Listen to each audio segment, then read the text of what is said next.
नमस्कार, बहुत स्वागत है आप सभी का। मैं हूं आपके साथ नैना यादव और पेश है हमारा खास प्रोग्राम आक्रमण। वॉर रेंज से जुड़ी आज की 3 बड़ी खबरें जो हम आपको दिखाने जा रहे हैं। वो 3 बड़ी खबरें कौन सी हैं, आइए सबसे पहले आपको बता देती हूं। आज हम बात करेंगे रूस और यूक्रेन के बीच जारी विध्वंसक युद्ध की, जिसमें रूस ने 500 मिसाइलों से यूक्रेन के शहरों पर प्रहार किया है और इसका जवाब यूक्रेन की तरफ से दिया गया। यूक्रेन ने बाकायदा ड्रोन एआई का इस्तेमाल किया। जी हां, ड्रोन एआई का इस्तेमाल कर रूस को एक तरह से यूक्रेन ने बैकफुट पर ला दिया है। किस तरह की रणनीति थी ये, पूरी खबर विस्तार के साथ आगे। दूसरी खबर इजराइल गाजा जंग से जुड़ी हुई, जिसमें नेतन्याहू के खिलाफ इजरायली सेना प्रमुख ने ही विद्रोह कर दिया और अब इस लड़ाई में यूएई की भी एंट्री हो गई है। आखिर क्या इसके मायने हैं, बताएंगे आगे आपको। तीसरी खबर हुती विद्रोहियों से जुड़ी हुई, जिन्होंने इजराइल के हाइफा शहर को टारगेट किया है, मिसाइल दागे गए हैं। तो रूस ने यूक्रेन पर 500 मिसाइलों से कीव, खार्किव, डोनेट्स्क पर अटैक किया और जमकर तबाही मचाई है। शहर शहर धुआं नजर आता है, आग के गुब्बारे उठ रहे हैं, हर तरफ चीख पुकार मच रही है, जमकर हाहाकार मच रहा है। वहीं दूसरी तरफ यूक्रेन ने ड्रोन एआई का आविष्कार किया, रूस की सैन्य रणनीति को सीधे सीधे चुनौती दी है।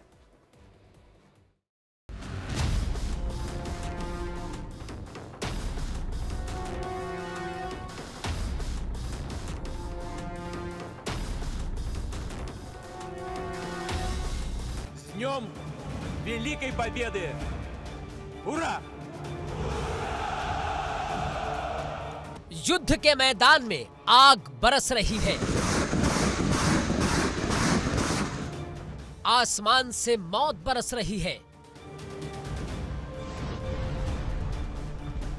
और जमीन पर जिंदगियां तबाह हो रही हैं।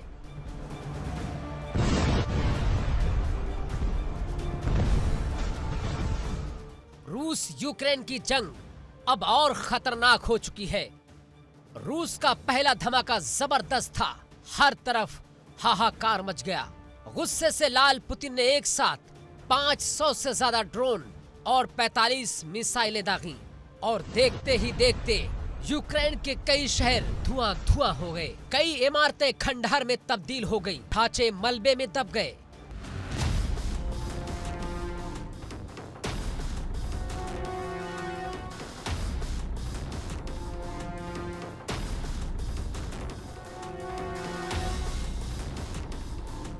दावा किया जा रहा है कि हमले में एक शख्स की मौत और 24 लोग घायल हुए हैं, जिनमें 3 मासूम बच्चे भी शामिल हैं।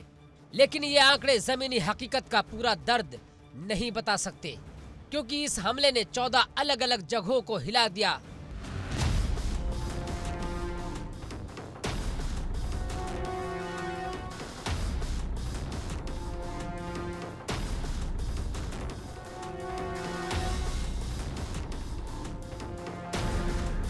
दूसरी तरफ पुतिन की एक नई चाल भी सामने आ चुकी है। रूसी राष्ट्रपति व्लादिमीर पुतिन ने जेलेंस्की को सख्त लहजे में चेतावनी देते हुए कहा कि जंग को बातचीत से खत्म करो, वरना मैं बलपूर्वक खत्म करूंगा। उनका दावा है कि वो शांति चाहते हैं, लेकिन शर्त यह है कि यूक्रेन मॉस्को से उनकी शर्तों पर चर्चा करने को राजी हो। पुतिन का अल्टीमेटम साफ है कि या तो समझदारी से जंग खत्म करो या फिर मेरी ताकत देखो।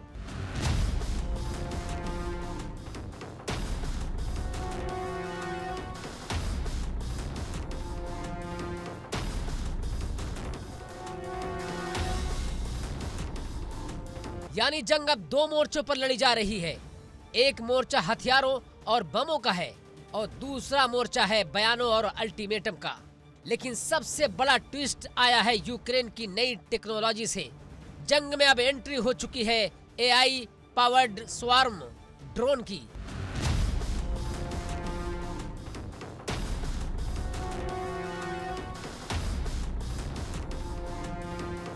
जी हाँ, वो ड्रोन जो अब इंसानों के कंट्रोल पर पूरी तरह निर्भर नहीं है। इन ड्रोन में आर्टिफिशियल इंटेलिजेंस का दिमाग लगा है। ये खुद तय करते हैं कि किस टारगेट को मारना है। ये आपस में सिंक्रोनाइज होकर समूह में हमला करते हैं। यानी अब ड्रोन को कंट्रोल करने के लिए रिमोट की जरूरत कम है, क्योंकि ड्रोन के पास खुद का दिमाग होगा। विशेषज्ञ कह रहे हैं कि ये जंग के भविष्य का ट्रेलर है। एआई से चलने वाला ड्रोन झुंड में उड़ते हैं, बाधाओं को खुद पहचान कर रास्ता बदल लेते हैं और तय कर लेते हैं कि कौन सा ड्रोन किस टारगेट को ध्वस्त करेगा। यानी मैदान पर अब एक रोबोटिक आर्मी खड़ी हो चुकी है।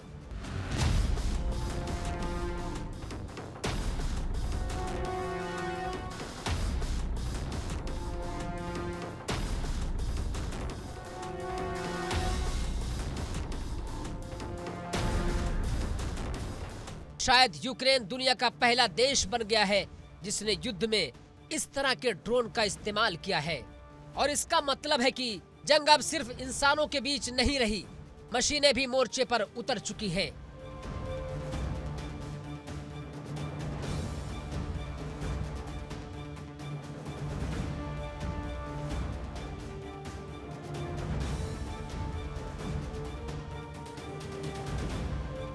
सोचिए, एक तरफ रूस के 500 ड्रोन और मिसाइलों की बारिश, दूसरी तरफ यूक्रेन का एआई पावर्ड स्वार्म ड्रोन का हमला, दोनों तरफ आसमान से बरसती मौत और बीच में फंसी मासूम जिंदगियां।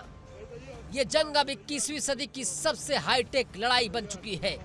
दुनिया भर के जानकार कह रहे हैं कि ये सिर्फ रूस और यूक्रेन की लड़ाई नहीं, ये भविष्य की जंग का नमूना है।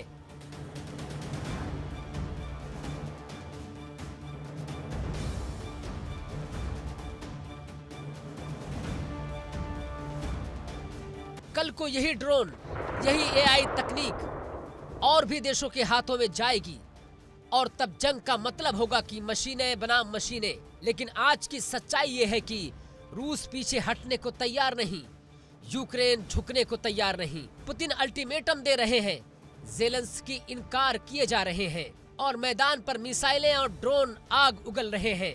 एक तरफ मौत का मंजर, दूसरी तरफ शांति का छलावा। एक तरफ पुतिन की ताकत, दूसरी तरफ ज़ेलेंस्की की जिद। इन सब के बीच में फंसे लाखों लोग, जिनके लिए हर दिन एक नई जंग है। युद्ध का ये नया अध्याय हमें ये सोचने पर मजबूर करता है कि क्या ये लड़ाई कूटनीति से खत्म होगी या फिर एआई, ड्रोन और मिसाइलें ही इसका भविष्य तय करेंगी।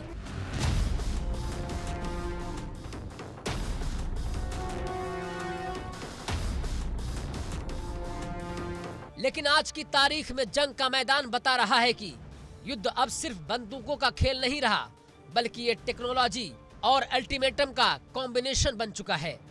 और यही वजह है कि रूस यूक्रेन की लड़ाई अब पूरी दुनिया को डराने लगी है। क्योंकि अगर आज आसमान में 500 ड्रोन उड़ रहे हैं तो कल ये संख्या हजारों में हो सकती है। अगर आज 45 मिसाइलें दागी गई हैं तो कल ये गिनती सैकड़ों तक पहुंच सकती है।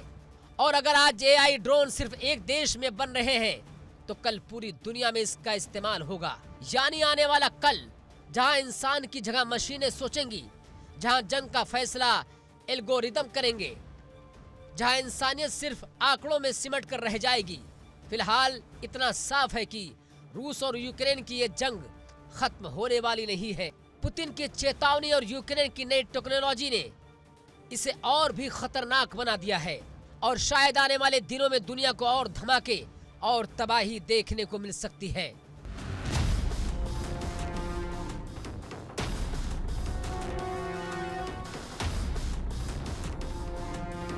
तो आजकल दुनिया एक तरह से हर रूप में तकनीक पर आधारित है और यूक्रेन ने उसका एक बहुत बड़ा उदाहरण इस युद्ध में शामिल करके कर दिया है। अब बात ये, क्योंकि यूक्रेन इस जंग में नई तकनीक की मदद से रूस पर कहर बरपाना चाहता है, आइए जान लेते हैं आखिरकार यूक्रेन का ये ड्रोन बना कैसे है। आपको कुछ ग्राफिक्स के जरिए हम समझाने की कोशिश करते हैं। स्टार्टअप स्वामर जिसने ड्रोन डिजाइन किए, यह अपने आप में एक बहुत महत्वपूर्ण है। यूक्रेन का एआई स्वाम प्रोजेक्ट क्या है यह आपको जरूर समझना चाहिए। इसके अलावा स्टार्टअप स्वामर जिसने इस ड्रोन को तैयार किया है, आपको यह भी बता दें, इसकी खासियत यह है कि टारगेट सेट करने के बाद में सब कुछ ड्रोन कर देता है। इसमें आपको कोई और चीज करने की जरूरत नहीं पड़ती। 100 से ज्यादा बार युद्ध में इस तकनीक का इस्तेमाल जो है एआई स्वाम प्रोजेक्ट का एक तरह से देखने को मिला है। 3 से 25 ड्रोन वाले झुंड के हमले पूरी तरह से सटीक रहे हैं। इसीलिए इस एआई तकनीक का इस्तेमाल किया गया और ये काफी सफल भी रहा, ये कहा जा सकता है। 100 से ज्यादा ड्रोन के झुंड पर जो टेस्टिंग अभी भी चल रही है, यानी कि कहा जाए कि रूस पर अभी ये जो और एआई तकनीक है वो और एकदम प्रहार बनकर टूटेगी। 100 से ज्यादा ड्रोन के झुंड पर अभी टेस्टिंग लगातार जारी है और यही वजह बार बार कही जाती है कि जिस तरह से अब ये पूरा जो युद्ध है वो एक तकनीक के साथ साथ नजर आता है। आपको ये जानकर हैरानी होगी कि इस ड्रोन को डिजाइन करने का आइडिया आखिर कहां से आया, ये भी मैं आपको बता देती हूँ। दरअसल बताया गया है कि चिड़ियों के बीच में बनने वाले तालमेल पर एक तरह से ध्यान दिया गया। इतना ही नहीं, मधुमक्खियां उड़ते वक्त, और आपको ये भी बताते चले जिस तरह से चिड़ियों के बीच में बनने वाले तालमेल पर ध्यान दिया गया है, इतना ही नहीं, मधुमक्खियां उड़ते वक्त आपस में नहीं टकराती, ये भी इस ड्रोन के बनने का ही सबब बनी। जिस तरह बड़ी मछलियों से छोटी मछलियां जान बचाने के लिए अपनी रक्षा खुद कर लेती हैं, उससे भी इस ड्रोन को बनाने में एक तरह से मदद मिलती है। ये कहा जाए कि प्रकृति से ही एक तरह से स्वार्म आइडिया जो है वो ग्रैब किया गया। जैसा हमने आपको बताया कि इसलिए इतना खास हो जाता है क्योंकि चिड़ियों के बीच में बनने वाले तालमेल पर बाकायदा फोकस किया गया। मधुमक्खियां कैसे आपस में कनेक्टेड रहती हैं लेकिन टकराती नहीं हैं, ये ड्रोन को बनाने का सबसे बड़ा सबब बना। और जिस तरह से बड़ी बड़ी मछलियों से छोटी मछलियां जान बचाने के लिए रक्षा करती हैं, उससे भी इस ड्रोन को बनाने में मदद मिली। कुल मिलाकर ये देखिए, चाहे बात चिड़ियों की बात हो, चाहे बात मधुमक्खियों की बात हो या फिर मछलियों की बात हो, इन प्रकृति के इन अलग अलग हिस्सों को ध्यान में रखते हुए, उनसे प्रेरणा लेते हुए ये स्वार्म आइडिया जो है उसकी उपज एक तरह से हुई। आपने चिड़िया के झुंड देखे होंगे, लाखों चिड़िया एक साथ उड़ती हैं, एक साथ एक दिशा में मुड़ जाती हैं। मधुमक्खियों को देखा होगा, एक छत्ते की करोड़ों मधुमक्खियां बिना बातचीत किए एक साथ उड़ती रहती हैं, कोई किसी से नहीं टकराती। समंदर में छोटी छोटी मछलियां, उन्हें भी आपने देखा होगा, जो बड़ी मछली के बचने के लिए अपने झुंड का आकार एक विशाल काय मछली की तरह बना लेती हैं। और कुछ उसी तरह से ये स्वार्म ड्रोन काम करता है और उसके बाद में हमलों को अंजाम देता है। वो हालात देकर फैसले लेता है, करीब आते हैं या दूर जाते हैं और जैसे ही मौका मिलता है दुश्मन पर सटीक हमला कर देते हैं। ये अपने आप में यूक्रेन के छोटे छोटे ड्रोन इसी तरह से हमलों को अंजाम देते हैं। और ये कहा जाए कि ये छोटे ड्रोन जो हैं वो एक तरह से ड्रोन वज्रपात जो हैं वो उस पे रूस पर बनते हुए नजर आते हैं। आपको बताते हैं ये एआई स्वार्म ड्रोन की खासियत आखिर किस तरह की है। अगर हम इस ड्रोन की खासियत की बात करें तो कामकाजी ड्रोन का नाम यहाँ पर पालियानित्सा है और इसकी जो रेंज है वो 650 किलोमीटर तक की है। इसकी रफ्तार की अगर बात की जाए तो रफ्तार को 900 किलोमीटर प्रति घंटे की रफ्तार इसकी है, जबकि ये 15 से 500 मीटर की ऊंचाई तक सीधे सीधे उड़ान भर सकता है। और ये ड्रोन 100 किलो विस्फोटक लेकर जाने में सक्षम है। और ये आपको जो छोटे छोटे ड्रोन जो हम आपको ग्राफिकल वे में दिखा रहे हैं एआई रूप में, इसी तरह के ड्रोन हैं जो सीधे सीधे वज्रपात बनकर बरस रहे हैं रूस पर। ये ड्रोन 100 किलो विस्फोटक ले जाने में सक्षम है। छोटा साइज है लेकिन काम बड़ा है। इतना ही नहीं बल्कि हथियार के साथ में इसका वजन 320 किलो तक हो जाता है। आप समझिए ये ड्रोन की खासियत है और इसको हम समझ सकते हैं कि ये ड्रोन कैसे इस पूरे युद्ध में सीधे सीधे कहा जाए कि बहुत निर्णायक भूमिका में नजर आने वाला है। और आइए बात इजराइल और हमास जंग की कर लेते हैं। गाजा पर हमले को लेकर इजराइल में तनाव बढ़ गया है। नेतन्याहू के प्रस्ताव इजराइल डिफेंस फोर्सेस यानी कि आईडीएफ ने ठुकरा दिया, जिससे रणनीतिक मुद्दों पर दोनों के बीच में मनमुटाव और टकराव तेज हो गए हैं। वहीं दूसरी तरफ यूएई ने इजराइल को आंखें दिखाना शुरू कर दी है, जिससे अब हालात और भी ज्यादा तनावपूर्ण होते नजर आते हैं। तो क्या नेतन्याहू घर और बाहर फंस चुके हैं?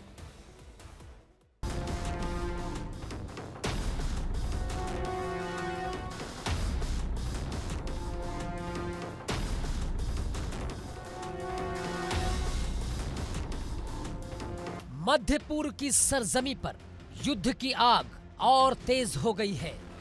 गाजा की जंग अब सिर्फ हमास और इजराइल की नहीं रह गई, बल्कि इसने इजराइल की सत्ता के भीतर अरब देशों की राजनीति में और वैश्विक कूटनीति के गलियारों में भी भूकंप ला दिया है। सबसे बड़ा धमाका हुआ है तेल अवीव में, जहां पीएम नेतन्याहू और इजराइल के सैन्य प्रमुख के बीच सीधे टकराव की नौबत आ चुकी है।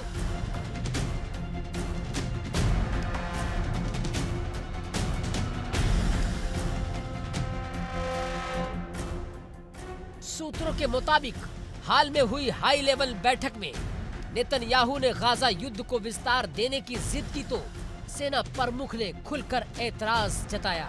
बहस इतनी गर्मा गई कि बैठक का माहौल बिल्कुल गर्म हो गया। यानी अब इजराइल का युद्ध सिर्फ हमास के खिलाफ नहीं बल्कि भीतर से भी दरक रहा है।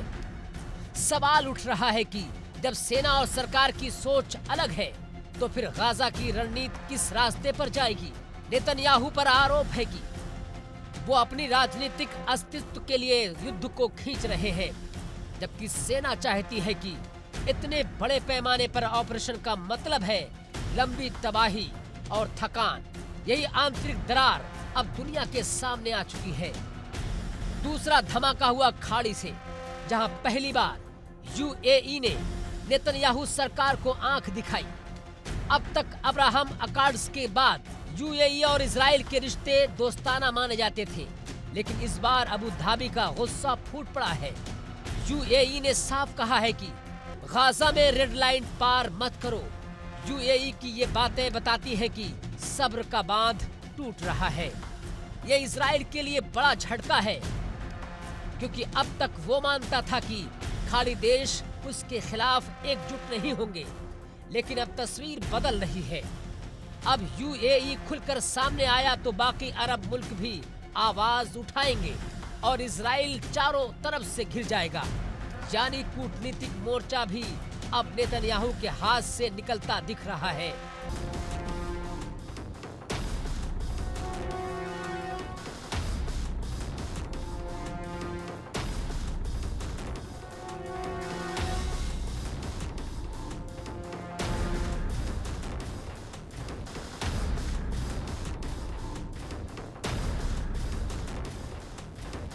तीसरा धमाका हुआ हमास की तरफ से। अमेरिकी राष्ट्रपति डोनाल्ड ट्रंप की टिप्पणी के कुछ ही घंटों बाद हमास ने अपनी शर्तों को दोहराया। हमास ने कहा कि वो सभी इजरायली बंधकों को छोड़ने को तैयार है, लेकिन शर्त यह है कि इजराइल तुरंत जंग बंद करे और अपनी सेना गाजा से हटा ले। यानी हमास बंधकों को सबसे बड़ी सौदेबाजी की चाबी बना चुका है। उनके लिए बंधक अब हथियार है और डिमांड साफ है कि शांति तभी जब कब्जा खत्म हो। इजराइल के लिए सबसे मुश्किल चुनौती होगी, क्योंकि अगर नेतन्याहू हमास की बात मान लेते हैं तो इसे हार समझा जाएगा, और अगर इनकार करते हैं तो बंधकों की जान पर खतरा बढ़ जाएगा। यही रणनीतिक संकट अब इजराइल के सामने खड़ा हो चुका है। यानी तस्वीर तीन तरफ से हिल चुकी है। एक ओर इजराइल के भीतर नेतन्याहू और सेना की खींचतान, दूसरी ओर अरब देशों का गुस्सा और चेतावनी, और तीसरी ओर हमास का अल्टीमेटम। तीनों मोर्चों पर इजराइल दबाव में है। नेतन्याहू की सबसे बड़ी दिक्कत यह है कि उनकी सियासी साख पहले से कमजोर हो चुकी है। देश में लोग सवाल पूछ रहे हैं कि इतनी तबाही और मौतों के बाद भी नतीजा क्या निकला। सेना और राजनीति की इस जंग में अगर जनता का भरोसा टूट गया तो नेतन्याहू की कुर्सी हिल सकती है। यही वजह है कि वो और ज्यादा आक्रामक होते जा रहे हैं।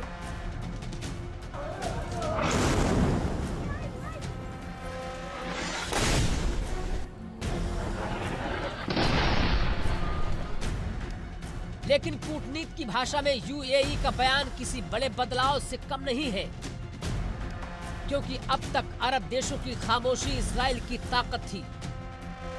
लेकिन यूएई की चेतावनी ने नए अरब गठबंधन का रास्ता खोल दिया है। सवाल ये है कि क्या सऊदी अरब, कतर और बाकी देश भी इजराइल पर दबाव डालेंगे? इतिहास गवाह है कि जब भी इजराइल और अरब दुनिया के बीच ऐसे हालात बने हैं तो पूरे क्षेत्र में अस्थिरता फैली है। तेल की कीमतें आसमान छू जाती हैं, कूटनीतिक दरारें और गहरी हो जाती हैं और हिंसा का चक्र रुकता नहीं। इस बार भी वही तस्वीर बन रही है।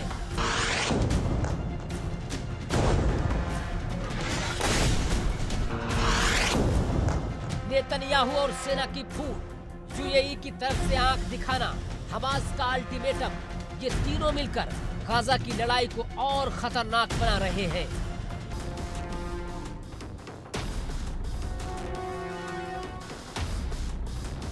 अब बड़ा सवाल है कि क्या नेतन्याहू अपने ही सैन्य प्रमुख को दरकिनार कर पाएंगे?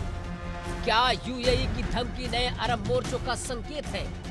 क्या हमास का सौदा मानकर जंग रुकेगी, या फिर नेतन्याहू और भी ज्यादा ताकत से हमला करेंगे? फिलहाल जवाब किसी के पास नहीं है, लेकिन इतना साफ है कि गाजा की जंग में नेतन्याहू अब तेहरे दबाव में फंस चुके हैं। Bureau report, India daily. और आइए अब बात कर लेते हैं इजराइल और हुती विद्रोहियों की। कुछ दिन पहले इजराइल के अटैक में हुती प्रधानमंत्री समेत कैबिनेट के कई बड़े मंत्रियों की हत्या कर दी गई, जिसके बाद हुती विद्रोह बौखलाया हुआ है। हुती इजराइल पर लगातार हमले पे हमले कर रहा है। हुती ग्रुप ने इजराइल पर बैलिस्टिक मिसाइल और ड्रोन से हमला करके हाइफा को दहला दिया है।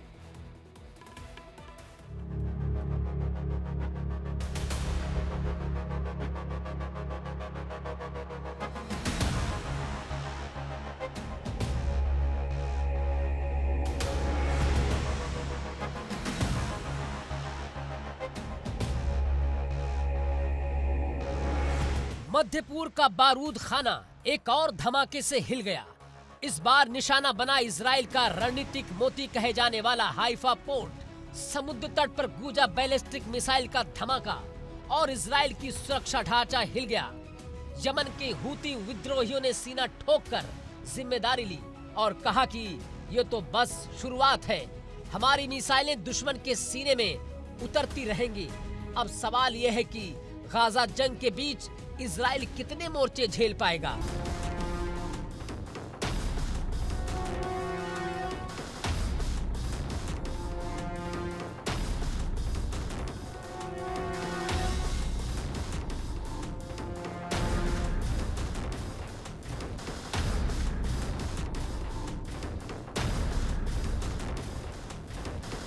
हाइफा पोर्ट सिर्फ एक बंदरगाह नहीं, बल्कि इजराइल की अर्थव्यवस्था और सामरिक ताकत की धड़कन है। यहाँ से गुजरता है तेल, गैस और आयात निर्यात का बड़ा हिस्सा।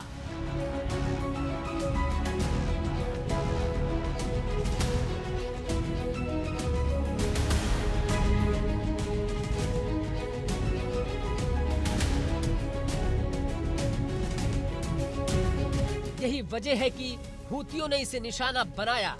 हमले के बाद चारों तरफ धुआं फैल गया, जहाजों की आवाजाही थम गई और इमरजेंसी अलार्म बजने लगे।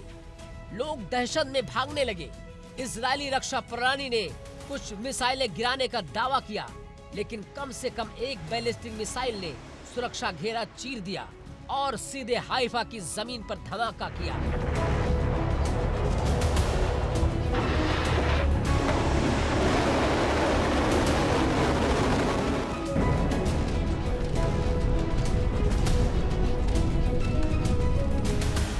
यमन के हुती विद्रोही खुद को फिलिस्तीनी का सीधा साथी मानते हैं। उनका कहना है कि गाजा में बरपाए जा रहे नरसंहार का जवाब अब हम मिसाइलों से देंगे। यही वजह है कि पिछले कुछ हफ्तों में हुतियों ने इजराइल पर हमले तेज कर दिए हैं। लाल सागर से लेकर भूमध्य सागर तक हुती ड्रोन और मिसाइलों की दहशत फैल चुकी है। इजराइल की सेना बार बार चेतावनी दे रही है, लेकिन अब ये खतरा सीधे हाइफा तक पहुंच चुका है। और इसी के साथ आक्रमण में आज के लिए फिलहाल इतना ही।